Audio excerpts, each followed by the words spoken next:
यही वो कुरान है जिसकी बदौलत तुमने फारूक को ईमान नसीब हुआ। यही वो कुरान है जो सच्चाई और अमानतदारी का दर्स देता है।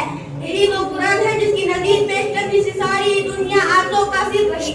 यही वो कुरान है जिसका मिसल पेश करने से आपके फकीह और वली ज़बानदारी का दावा करने वालों ने घुटने टेक दिए।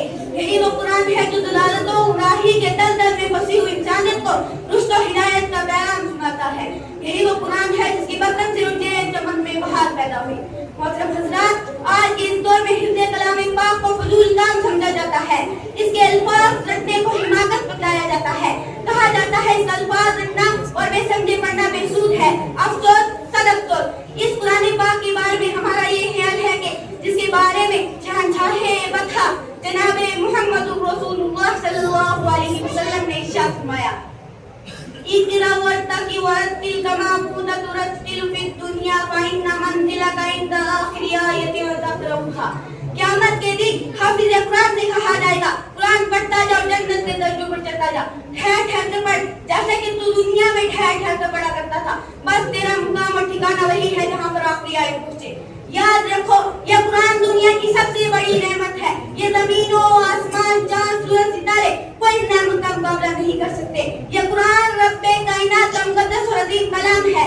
क्यों ना हो, जब इसका उतारने वाला खुद खाली नबी, जिसके जरिए उतारा गया वो रूहुल अमीन, जिस रात पर नाज़िल हुआ वो सादिकुल अमीन, जिस मुकाम पर नाज़िल हुआ वो बालदुल अमीन, जिस महीने में नाज़िल हुआ वो तमाम महीनों से अफजल, और जिस रात में नाज़िल हुआ वो तमाम महीनों से बेहतर। अल्लाह का ये मुक़द्दस और पाकीज़ा कलाम तमाम कलामों से अफजल और बरतर है। हदीस पाक में आता है, फ़ज़्लु कलामुल्लाहि अला साइरिल कलामि कफ़ज़लिल्लाहि अला हल्क़ि। अल्लाह के कलाम को तमाम कलामों पर ऐसी फजीलत है जैसे उस हक ताला शान को तमाम महलूक पर है। अल्लाह का दुलारा और खुदा का प्यारा नबी इरशाद फरमाता है, जिसने कुरान पढ़ा और उस पर अमल किया, उसके वालिदैन को कल क़यामत के दिन सूरज से भी ज्यादा रोशन ताज पहनाया जाएगा। और करने का ये मकाम है कि जब वालिदैन को सिरा कदर इनाम से नवाजा जाएगा तो खुद पढ़ने वाले का मकाम और मर्तबा क्या होगा। हज़रात, क़यामत का मैदान और ऐसे 10 आदमी जिनके लिए जहन्नुम वाली हो चुकी होगी। हाफ़िज़ कुरान अपने रब के बारगाह में सिफारिश करेगा, परवरदिगार आलम उसकी सिफारिश कबूल करेगा और उन वही हाफ़िज़ कुरान की बरकत से निजात अता होगी। मुसलमानों, कुरान करीम वो अजीम बरकत और सादत है जो रूह खुदावंदी है, मादिने हयात और चश्माए जिंदगी है। वार कौन जो खुश था उससे मुर्दा चली आ रही थी। दुनिया जिसको दलील और हकीर जानती थी, कोई उनको उनकी मेंगनों में खेलने वाला समझता, कोई उनको जहलाया का हिसाब देता। लेकिन जब कुरान आया तो जिनका नाम जहलाया मक्का था, सहाबाए किराम बन गया। वो मुर्दा कौम जो करवट नहीं ले सकती थी, ताकत और कुव्वत से ऐसी लेस हो गई कि जिसमें कैसर और किसरा का हाथ में मिला के बड़ी बड़ी सल्तनत और हुकूमतों का तख्ता पलट दिया। मोहतरम हज़रात, कुरान आया तो ज़माने और मकान में जिंदगी आई। कुरान आया तो अदल मुसावात का पैगाम आया। कुरान आया तो मज़हब इस्लाम फैला। कुरान आया तो कैसर और किसरा का गरूर हाथ में मिला। कुरान आया तो बातिल के लहराते झंडे टूट पड़े। कुरान आया तो तौहीद मिली, ईमान मिला। कुरान आया तो सारी कायनात को नूर मिला। कुरान आया तो इंसानों के पुजारी खुदा के बरसीदार बने। कुरान आया तो गुलचिस्तान को बहारे हुस्न अता हुआ। हाँ, मुझे कह लेने दीजिए कि कुरान आया तो रोशनी आई। कुरान आया तो दायगी का फूल। कुरान आया तो अहकाम मिले, शरीयत मिली। कुरान आया तो शराफ़त और इज्जत मिली। कुरान आया तो दोस्तों सब कुछ मिला। मगर अफसोस सदअफसोस, हमने इस कुरान पाक के दामिने तक़द्दुस को तर्क कर दिया। हमने इसकी पाकीज़ा तालीमात को भुला दिया। नतीजा यह हुआ कि वो मुस्लिम को जिसके सर पर इज्जत और इफ़ाक़ का ताज था, ज़िल्लत और रुसवाई के गार में जा गिरी। वो कौम जिसका कामयाबी आगे बढ़कर इस्तिक़बाल करती थी, नाकामी उसका मुकद्दर बन गई। वो मुस्लिम कौम जिसकी एक आवाज़ पर अफ्रीका के रहने वाले जंगल में खुद हवा परिंदों ने जंगल खाली कर दिया था, आज एक चींटी भी उनका हुक्म मानने को तैयार नहीं।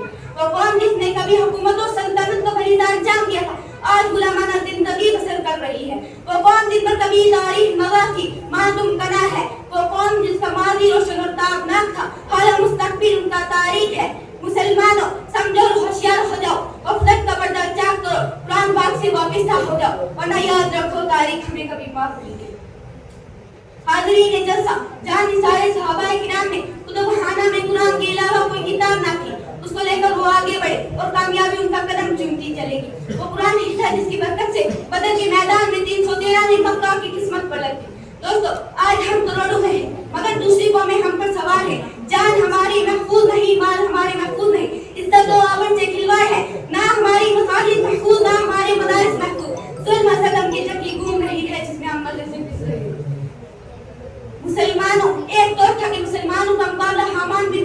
होता है।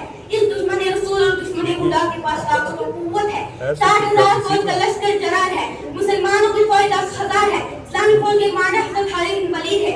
मुसलमानों को इस तारीफ भी नहीं कि दुश्मनों के पास कितनी फौजें हैं। मशवरा होता है, हज़रत खालिद बिन वलीद से कहा जाता है आप 300 आदमी लेकर जाएं और पता लगाएं दुश्मनों की फौज कहाँ है, उनकी तादाद कितनी है। सहाबा रसूल सल्लल्लाहु अलैहि वसल्लम फरमाते हैं 300 की जरूरत नहीं, मेरे साथ सिर्फ 30 आदमी काफी है। सहाबा अर्ज़ करते हैं आपकी ईमानी कुव्वत आपको मुबारक हो, मगर ये दुनिया दारुल अस्बाब है, 30 आदमी कुछ नहीं, कम से कम 60 आदमी ले जाओ।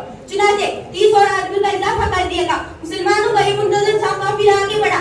चंद मील फासले पर मालूम होता है वहाँ दुश्मन का लश्कर है, उनकी तादाद 60,000 है। सहाबा रसूल सल्लल्लाहु अलैहि वसल्लम की ईमानी हरारत जोश में फरमाया मेरी राय है कि इधर मुंतज़िर सहाबाए किराम को इत्तला की कोई जरूरत नहीं, इनके लिए हम काफी हैं। सबने एक सवाल होकर कहा शौक़े शहादत है। जब शहादत सामने है तो दुश्मन की कसरत तादाद की परवाह किया। इस्लामी फौज का वो मुजाहिदीन सख्त बनाता है। दूसरी तरफ 60,000 का लश्कर है। हामान बिन वली आगे बढ़कर कहता है हम तो समझते थे मुसलमान तो बड़ी समझदार है, लेकिन मालूम होता है कि तुम अहमक हो। 60,000 से लड़ने के लिए 60 आदमी ले गए हो, क्यों अपनी जानों पर जुल्म करने आए हो? यहाँ से चले जाओ। 2 बोरे खजूर और चंद शर्फिया दे देता है। दोस्तों जिगर पर हाथ रखिए, सुनिए। सहाबी रसूल सल्लल्लाहु अलैहि वसल्लम फरमाते हैं तू वाज बंद कराया है यकमान, तुझे शर्म नहीं आती अपनी बुज़दिली को वाज के पट्टे में छुपाता है, तुझमें लड़ने की ताकत नहीं। हमान बिन वली इस्लामी मुजाहिद की उस ललकार को सुनकर जोश में आता है। अपनी फौज को हुक्म देता है पकड़ लो इन 60 आदमी को। चुनांचे 60,000 का हमला होता है। सहाबाए किराम उनमें घुस जाते हैं। रावी कहता है रसूल खुदा के वो जाबाज सिपाही घुसते हुए तो नजर आए, लेकिन फिर पता नहीं कहाँ है। सिवाय तलवारों की चमक और कुछ खच के अलावा कोई नजर न आता था। सिर्फ 3 घंटों में जंग का फैसला हो गया। तारीख गवाह, आसमान और जमीन गवाह है कि 60 में 60,000 का मुंह फेंक दिया। हज़रात मैं पूछना चाहती हूँ वो कौन सी चीज थी जिसने सहाबाए किराम में ऐसी ताकत और कुव्वत पैदा की? वो कुरान ही था जिसने एक को 1000 पर बारी कर दिया। किसी ने सच कहा है वादाए गलबा है मोमिन के लिए कुरान में, वादाए गलबा है मोमिन के लिए कुरान में, फिर जो तू वाली नहीं कुछ कसर है ईमान में। मोहतरम हज़रात अगर हम माजी की तरह हाल मुस्तकबिल को रोशन और कामयाब बनाना चाहते